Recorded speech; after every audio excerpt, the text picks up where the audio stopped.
Bismillahirrahmanirrahim. Assalamualaikum warahmatullahi wabarakatuh.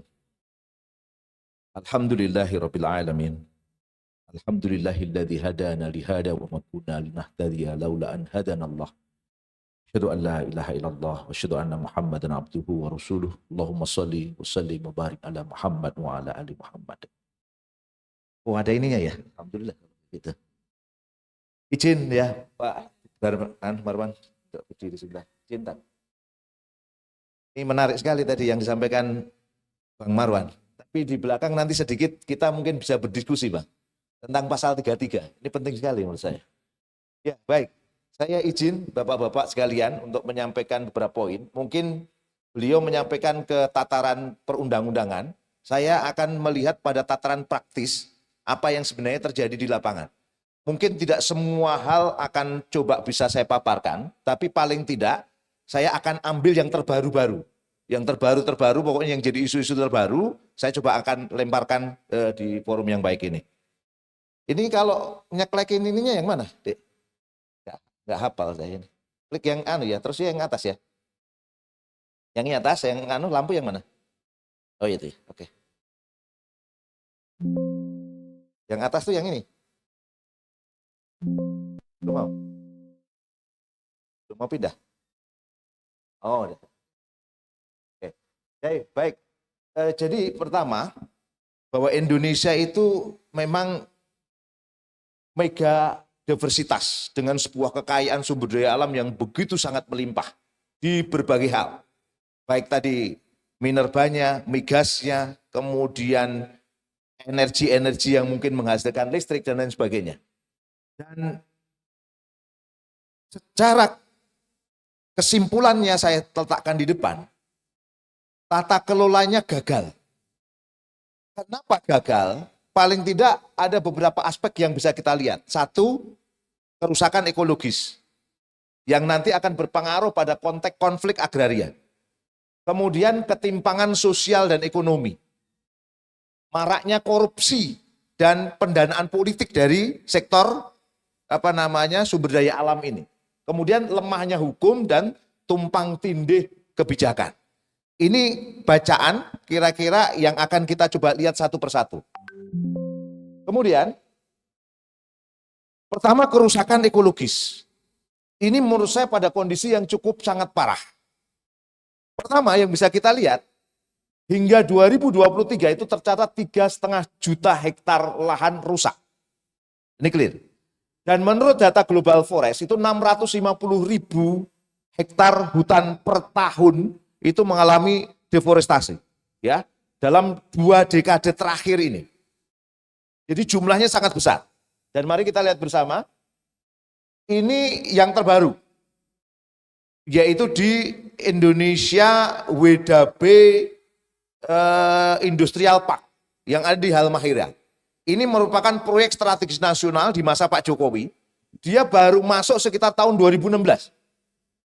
2016 Bapak bisa lihat seperti yang di atas, masih hijau semuanya. Kemudian di 2018 mulai ada bukaan, dan 2024 Bapak bisa lihat semuanya kondisinya kayak gini.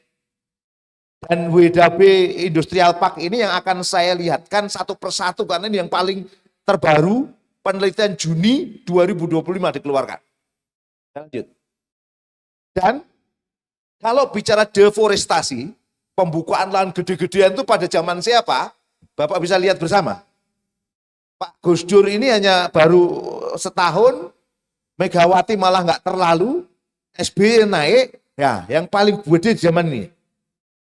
Jokowi, Pak. Ini clear data menurut saya. Bukaan lahan gede-gedean, karena apa? Proyek strategis nasional di masa dia luar biasa, dari mulai Morowali, kemudian WDB, terus kemudian beberapa tempat sekarang Karaja 4, itu bukaan-bukaan di masa dia. Oke, saya lanjut. Nah, kemudian yang kedua, pencemaran air, tanah, dan udara. Ini luar biasa.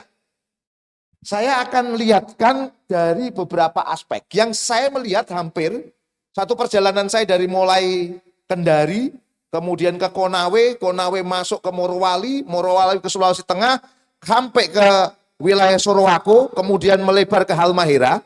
Putaran saya di sana hampir sama semuanya. Hampir sama semua problematiknya. Jadi ini sungai itu hampir semua itu warnanya kayak gini. Paling dia kalau dalam kondisi yang betul-betul kering, kemarau, baru agak jernih. Tapi rataan kayak gini, Pak. Ini problemnya. Dan ini salah satu sungai yang ada di Halmahera, ini tidak lagi layak digunakan sebagai sumber air. Jadi rata-rata di wilayah-wilayah Morowali, Halmahera apalagi, itu wilayah di mana air sungai itu bisa untuk minum, Pak. Nih, saya pernah merasakan satu titik di mana saya bisa minum air sungai itu. Enggak ada masalah. Bahkan tempat itu Pak Marwan, itu air hujan pun bisa diminum di tempat itu. Dulu, tapi sekarang semua problematik. Nggak bisa semuanya. Dan ujung-ujung sama kondisinya, kayak gini. Oke. Kemudian, pengujian sedimen terbaru menunjukkan ada konsentrat logam berat di, sedimentasi itu. Berarti kemungkinan kalau ikan ada di situ, kita makan, maka ada kandungan logam berat. Apa? Merkuri dan arsenik. Mari kita lihat pengujiannya. Nah, yang paling penting lagi, hampir di semua tempat itu pasti banjir. Dan ketika ketemu Bapeda Sulawesi Tengah, saya tanya kepada mereka, ini off the record, tapi kita rekodkan sekarang. Jadi ketika ada informasi bahwa itu banjir gara-gara hujan lebat, itu memang desain politik yang diminta untuk dikomunikasikan. Ya nggak ada hujan kok disalahkan, itu aneh kan ya. Problemnya kenapa kok bisa banjir ya? Karena memang bukaan lahan sudah sangat gede-gedean sehingga air itu nggak bisa diserap oleh tanah sehingga terjadilah banjir. Ini yang terjadi, Pak. Ini di Halmahera. Ketika saya datang ke Morowali juga sama posisinya. Jadi semua itu meluap ke jalan-jalan dan bisa bawa lihat seperti ini. Dan ini nggak hanya setahun sekali, kadang 3 bulan sekali, 4 bulan sekali kejadian bisa begini. Oke, saya lanjut. Nah, kalau kita totalkan BNPB itu 90% bencana hidrometeorologi banjir, longsor, itu akibat karena ekosistem daerah aliran sungainya sudah dibuka. Kalau ngomongin dari aliran sungai itu sungai dan sekitarnya. Wilayah sekitarnya anak-anak sungai yang masuk ke sungai besar itu namanya daerah aliran sungai. Saya lanjut. Nah, ini juga soal luar biasa. Menurut saya, ini juga pernah saya ngomong dengan teman-teman di Dinas Lingkungan Hidup, baik di provinsi maupun di kabupaten yang ada pabrikasi itu yang namanya, itu Pak, cerobong asap itu benar-benar nampak di depan mata. Tapi nggak ada satupun yang berani untuk menindak itu, Pak. Padahal salah. Ketika saya tanya, kenapa? Itu kan jelas-jelas sekali, Pak, Bu, saya bilang, itu jelas sekali masalah. Kenapa kok nggak dibiarkan juga? Alah, Pak Agung kayak nggak paham aja. Apa mas? Itu kan perang bintang, Pak. Paham Bapak maksud? Yang punya itu bintang-bintang. Yang punya jejaring bintang-bintang. Ya sudah selesai, nggak bisa ngapa-ngapain. Itu terjadi, Pak. Jadi menafsirkan Undang-Undang Dasar 45 pasal 33 sesuai mereka. Cuman itu bintang-bintang loh, Pak. Jenderal-jenderal gimana kira-kira? Problematik di situ. Namanya Bapak bisa searching sendiri akan ketemu nama jenderal siapa, ada jelas sekali. Dan apa?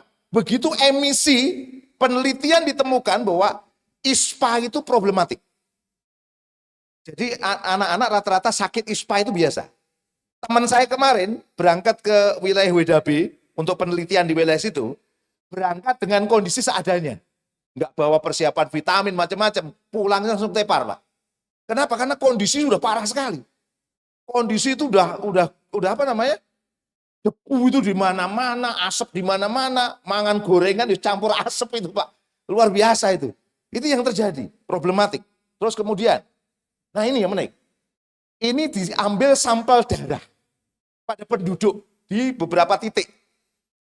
Di Morowali belum ada penelitian yang sedetail ini, tapi menurut saya akan terjadi. Ini di WDB, karena ini penelitian terbaru kemarin itu, oleh teman-teman Tadulako, itu ditemukan bahwa di darah-darah penduduk itu, Pak, itu ada merkuri dan arseniknya. Darah penduduk itu. Luar biasa. Saya lanjut lagi. Kemudian saya lanjut. Nah ini, ikan-ikan yang di laut, itu rata-rata juga mengandung logam berat.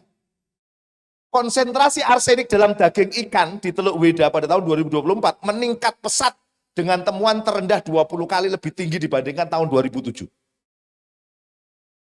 Jadi kalau makan ikan di sana hati-hati. Jadi ada teman saya penelitian wilayah itu, hati-hati lu makan ubi aja, ubinya juga kena arsenik. Jadi masalah. Ini titik-titik kritis. Oke ya, ini hampir semua tempat kejadiannya kayak gini. Saya lanjut. Nah, rata-rata perusahaan-perusahaan smelter itu yang mengolah nikel, yang mengolah baja, itu pembangkit listriknya dari batu bara. Dari batu bara.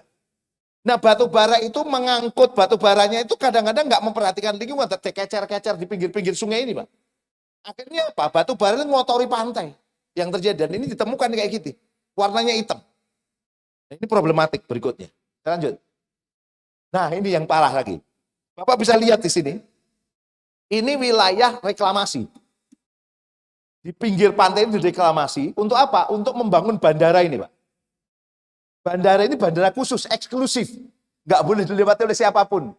Ya, kecuali yang mungkin matanya sipit. Ya, ini persoalan.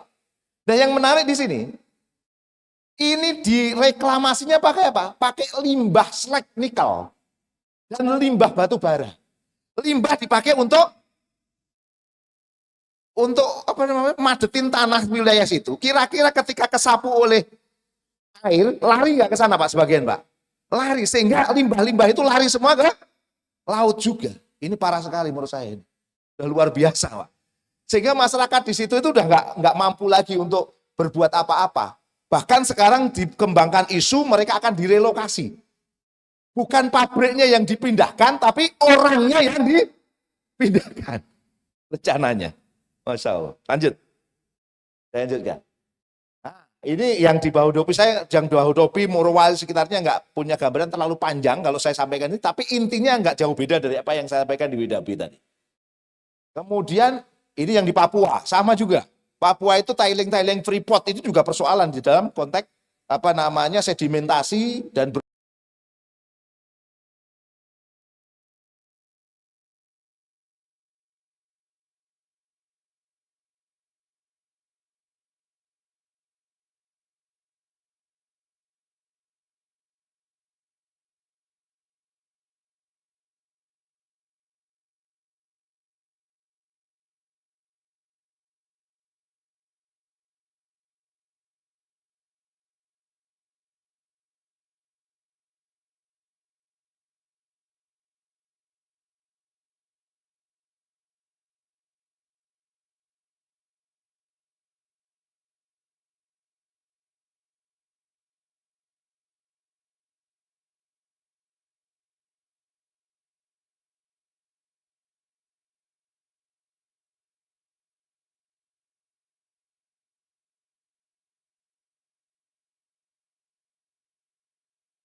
yang paling menarik lagi, ini sudah nambang termasuk punyanya Pak Aguan itu harus terbuka aja saya pikir karena udah semua kok.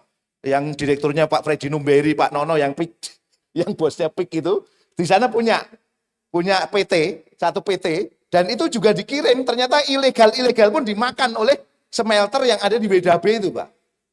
Ini yang terjadi. Dan yang paling menarik lagi, kenapa kok dikuatkan kuat sekali tempat itu? Karena akan ada namanya kawasan ekonomi khusus di wilayah Sorong yang nanti akan disuplai nikelnya dari wilayah sini semuanya akan masuk ke sana dan itu isinya Cino kabeh juga, Pak, sama itu.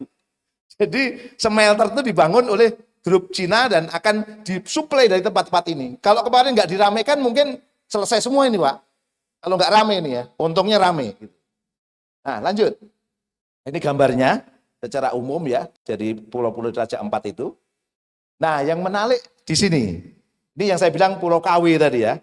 Pulau KW ini yang punyanya Aguan, bosnya ada Pak Freddy Numberi, ada Nono Sampono itu di sini.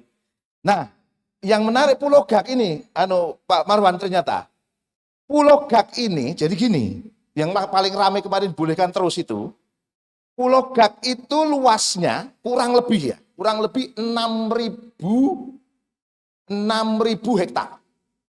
Kurang lebih. Jadi ini segini ini 6.000 hektar. Yang cukup sangat aneh adalah izin usaha pertambangannya yang sama dengan luasan kontrak karya yang sampaikan Pak Marwan tadi, sekitar 98 keluarkan kontrak karya di masa Orde Baru, kemudian lanjut di masa Jokowi dikeluarkan izin usaha pertambangannya, karena alasannya pernah ada keputusan Bu Megawati bahwa kontrak karya dilanjutkan. Jadi semua bermasalah memang Pak. Semua presiden bermasalah karena ini. Dilanjutkan semuanya. Yang paling menarik apa? Gini, Bapak lihat ini, yang kotak-kotak ini, merah ini wilayah izin usaha pertambangannya. Jadi logikanya, wilayah izin usaha pertambangannya lebih luas dari pulaunya atau tidak? Lebih luas atau tidak? Kacau yang ngeluarin izin itu Pak, kira-kira. Pulaunya itu lebih sempit daripada wilayahnya itu Pak. Jadi otomatis kira-kira kalau itu nanti dikeluarkan izin pinjam pakai kawasan hutan dikeluarkan, AMDAL-nya dikeluarkan, kira-kira satu pulau itu habis semua nggak kira-kira Pak? Udah selesai ya gitu. Akhirnya apa nanti? Karena kondisi sudah tidak baik-baik saja, Bapak-bapak silahkan pindah ke pulau yang lain. Kira-kira. Selalu yang terjadi demikian yang terjadi Pak. Ini sangat aneh menurut saya. Luas pulaunya hanya 6.000, izin usaha pertambangannya dikasih 13.000. Jadi sak laut-laut TKB dikasih kan. Ini sangat luar biasa menurut saya ya. Lanjut. Ini yang cukup aneh menurut saya. Oke. Nah, yang kedua, ketimpangan sosial ekonomi. Saya perlihatkan semua detailing sampai yang kecil-kecil. Oke. Gini. Laporan Oxfam, 1% orang terkaya di Indonesia menguasai lebih dari 50% kekayaan nasional, termasuk tentu dalamnya karena dia punya lahan, konsesi tambang, dan hak atas sumber daya alam. KPA menuliskan 68% konflik agraria terjadi di sektor perkebunan sawit dan pertambangan dengan 80% melibatkan perusahaan besar dan masyarakat lokal. Ini clear. Kita lanjut. Ini yang menarik. Ini yang sangat menarik. Ekonomi kita meroket. Maluku Utara itu disampaikan dengan kebanggaan yang sangat tinggi oleh Pak Jokowi bahwa pertumbuhan ekonominya tertinggi di dunia. 27%. Oh, dahsyat Pak.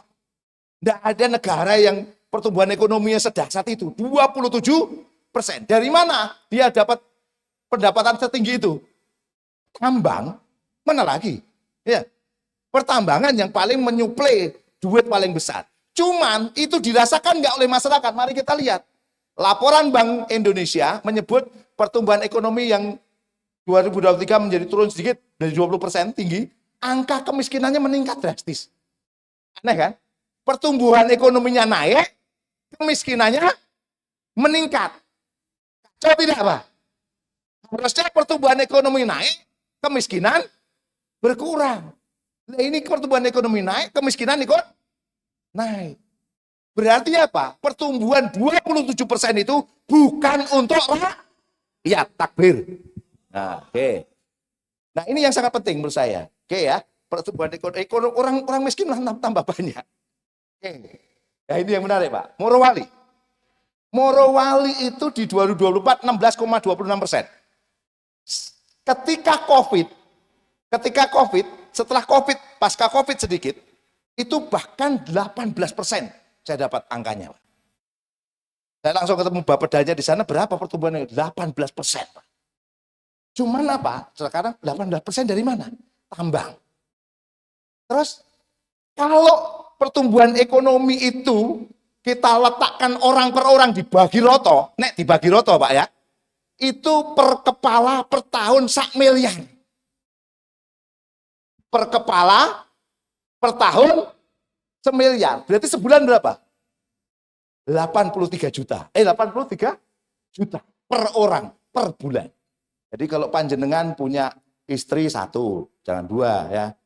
Anak 3, Berarti berapa? 5. Pendapatan jenengan per bulan harusnya 5 kali, kurangi 3 juta aja lah, nggak usah 83. 80 aja. Berapa? 5 kali 80, berapa Pak? 400 juta Pak. Mantap tidak? Mantap tidak?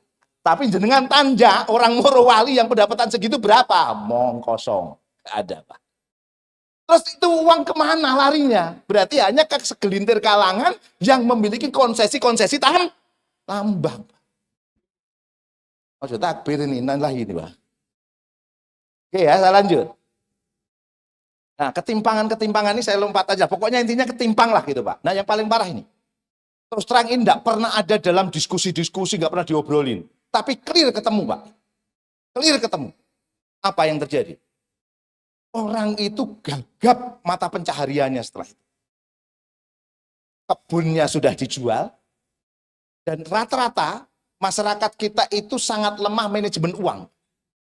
Akhirnya Pak, uang itu habis cepat sekali. Akhirnya mereka nggak punya apa-apa setelah itu. Dan kalau di Beda itu akan ketemu nanti, nyari penduduk rumahnya di mana nggak ketemu Pak. Karena di depan tuh ruko sama kos-kosan semua. Masyarakat yang tadinya petani jadi pengusaha kosan. Sing duit, tapi yang nggak punya duit yang nganggur. Karena apa? Karena persoalan lahan tadi sudah nggak jadi milik mereka lagi. Ini yang pertama. Problematik keberlanjutan penghidupan mereka. Yang kedua, konflik antar warga. Jadi mohon maaf, naudzubillahi min dzalik Pak. Mau BUMN, mau nggak BUMN, ketika ada yang pro, ketika ada yang kontra terhadap apa namanya tambang, itu selalu diadakan apa? Stick and carrot, belah bambu. Yang satu diinjek, yang satu diangkat. Terus kemudian mereka saling diadu. Jadi kadang-kadang yang menyebabkan diadunya pro dan kontra tambang itu malah siapa? Perusahaan itu sendiri. Naudzubillahi min dzalik. Ini yang terjadi. Jadi luar biasa. Kemudian lanjut. Konflik sosial antar warga, kalau dengan korporasi selesai. Yang paling miras Pak, di mana-mana. Nggak pernah ada pembahasan soal ini. Berapa banyak anak-anak yang terpapar oleh miras. Prostitusi. Tanpa mengurangi rasa hormat, teman-teman saya kemarin melakukan undercover di sekitar Beda sama Morowali itu. Undercover setiap awal bulan. Jadi setiap gajian itu, kumpullah dari Manado, dari Bandung, datanglah semua ke sana Pak. Itu ke Mojang-Mojang Bandung, ini datang semua ke sana. Terus apa? Melayani para pekerja-pekerja itu, itunya Pak, birahinya itu Pak. Ditanya semalam melayani berapa orang? 10 orang, 20 orang. Kacau tidak Pak? Kekacauan yang nggak pernah diperhatikan oleh negara. Kemudian HIV, narkoba. Suatu ketika ini data nggak pernah ketemu Pak. HIV itu ya Allah Pak. Tiba-tiba saya ketemu lihat anak-anak kecil tiba-tiba kok sendiri masuk ke dalam satu gubuk gitu aja ngapain gitu. Saya tanya sama orang-orang ngapain? Nyimeng. Narkoba. Terjadi. Ini nggak pernah terperhatikan dalam persoalan-persoalan tambang. Tapi itu yang terjadi di tengah-tengah kita. Undercover. Betul-betul. Saya lanjut. Korupsi dan pendanaan politik. Ya udahlah, ini nggak usah ditanya Pak sebenarnya. Jadi Indonesia Corruption Watch menyatakan bahwa sektor SDA ini merupakan salah satu sumber utama korupsi. Terutama dalam proses perizinan dan alokasi lahan. Praktek ini kerap dikaitkan dengan pembiayaan politik, di mana sumber daya alam dijadikan sumber dana kampanye atau ATM politik para elit politik hari ini. Saya pikir itu rahasia umum. Cuman tidak pernah ada yang mau menegasi. Karena kalau ditegasi harusnya mungkin gedung DPR kasih teralis besi. Mungkin gedung-gedung kepala daerah kasih teralis besi. Karena mereka ikut terlibat dalam ATM politik dari sumber daya alam. Bentuknya kira-kira seperti ini aja lah. Bahwa partai politik dan kepala daerah membutuhkan dana kampanye. Kemudian dia pilkada, menang. Ketika menang, dia akan keluarkan izin konsesi untuk mereka yang membuhiri tadi. Ini terjadi di kepala daerah. Kira-kira terjadi nggak pada pemilihan presiden, Pak? Kira-kira terjadi nggak di pemilihan presiden? Terjadi bilang. Bapak yang bilang, bukan saya. Baik, Bung Agung. Habis waktunya ya. Nah, selesai. Dikit lagi satu slide. Saya akan lompatkan aja. Saya lompatkan. Langsung ke akar sistemik. Ini kalau kita membaca keruwetannya kayak begini, Pak. Tapi kira-kira bintang-bintang ini yang saya jadikan sebagai poin utama, yang bintang-bintang ini. Dari mulai kapasitas, terjadi korupsi, oligarki tambang, kemudian pengawasan yang lemah, transparansi perizinan yang lemah, sehingga ini menyebabkan problem yang begitu sangat ruwet sekali. Dari mulai lingkungan, dari mulai ketimpangan, dari mulai nanti korupsi yang semakin membesar, dari konsesi yang diberikan, semakin luas konsesi, semakin luas korupsi. Semakin banyak izin usaha pertambangan dikeluarkan, semakin meningkat jumlah korupsi. Ini sebuah situasi yang terjadi. Kira-kira ini gambarnya. Lanjut. Sehingga saya katakan, mengapa kita perlu melihat ini sebagai akar sistemik? Kalau saya katakan udah kayak benang kusut, Pak. Benang kusut, ujung pangkalnya tidak jelas, kusut sekali. Ini kusut sekali, mau dari mana kita menyelesaikannya? Ini rumit. Nah, saya ingin masuk pada akar masalah. Akar masalahnya itu ada pada paradigma kapitalistik ini sebenarnya. Paradigma kapitalistik ini akhirnya apa? Paradigma meletakkan sumber daya alam pada milik privat, milik swasta, bukan milik publik. Ini persoalan. Yang kedua, negara hanya berfungsi sebagai regulator, fasilitator, bukan pengelola langsung sumber daya alam untuk rakyat. Kalaupun ada BUMN, cenderung menjadi kolaborator kepentingan swasta. Kayak tadi misalnya Antam hanya mensuplai perusahaan-perusahaan Cina. Beberapa tempat juga sama melakukan itu kolaborator. Bahkan kolaborator untuk kontraktor dia yang ilegal untuk melakukan ekspor ilegal nikel ke Cina misalnya. Ini kan sangat mengerikan. Parah, politik demokrasi liberal membuka peluang transaksi sumber daya alam untuk pendanaan politik elit. Oleh karena itu, di bagian akhir ini, Pak Marwan, sedikit Pak, ini kita diskusi nanti Pak. Undang-undang kita, termasuk turunannya, ini memang kadang-kadang nggak clear. Contoh kemarin Pulau Kecil. Setelah saya buka undang-undangnya itu Pak, ada kata-kata gini. Tadi yang Bang Marwan bilang, diprioritaskan. Jadi Pulau Kecil itu tulisannya diprioritaskan untuk apa? Konservasi, pariwisata, bla bla bla bla. Pertanyaan saya, diprioritaskan itu dilarang tidak? Dilarang tidak? Tidak ada kata dilarang. Sehingga apa? Persis sama gugatan ke MK dari PT GKP di Kepulauan Wawoni kalau nggak salah untuk mengatakan itu. Tuh mana? Nggak ada larang. Kayak Bapak ikut kereta apa namanya? Kereta apa namanya? KRL. Ada kursi prioritas untuk ibu hamil sama disabilitas. Nek kosong boleh nggak diduduki, Pak? Boleh. Artinya Pulau Kecil tuh nggak ada kata dilarang ditambang. Hanya kata apa? Diprioritaskan. Artinya apa? Tidak dilarang untuk ditambang. Yang ada cuma diprioritaskan. Nah sekarang diprioritaskan ditambang. Kira-kira gitu. Wah luar biasa Pak ini parah. Satu lagi Pak, satu lagi, sedikit lagi. Ini yang Pak. Saya khawatir Pak. Saya baca itu, putusan MK itu Pak. Memang juga nggak tegas gitu. Putusan MK itu nggak tegas. Nggak boleh misalnya liberalisasi. Nggak boleh swastanisasi.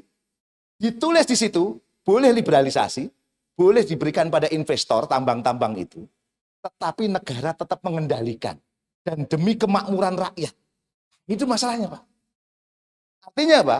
Undang-Undang 145 itu dimaknai negara, bumi, air, kekayaan alam terkandung di dalamnya dikuasai oleh negara. Nah, dikatakan oleh penggugat apa? Kan dikuasai negara. Negara boleh melakukan apapun, termasuk memberikan konsesi tanahnya itu kepada pengusaha. Yang penting apa? Untuk sebesar-besar kemakmuran rakyat. Persoalannya sebesar-besar kemakmuran rakyat ini ukurannya apa? Tadi itu. Nah ini titik kritis Bang menurut saya. Tidak tegas. Kalau saya kepikiran Bang, kita tegesi saja bahwa swastinisasi tambang hukumnya haram. Nek haram berarti apa? Haram yuk lakukan dosa, hukum, nek lakukan berarti baik. Itu yang menurut saya perlu penegasan-penegasan yang seperti itu untuk clear pada hukum kita. Nah, ini yang mungkin kita diskusikan lebih lanjut. Kita bahasnya tentang Islamnya mungkin Ustadz Tisna nanti lebih detail ya. Tapi yang jelas ada problematik tata kelola yang itu sistemik dan sistemnya sudah kayak benang kusut nggak jelas ujung pangkalnya. Kalau benang kusut gitu mendingan buang benangnya, ganti benang baru. Wassalamualaikum warahmatullahi wabarakatuh.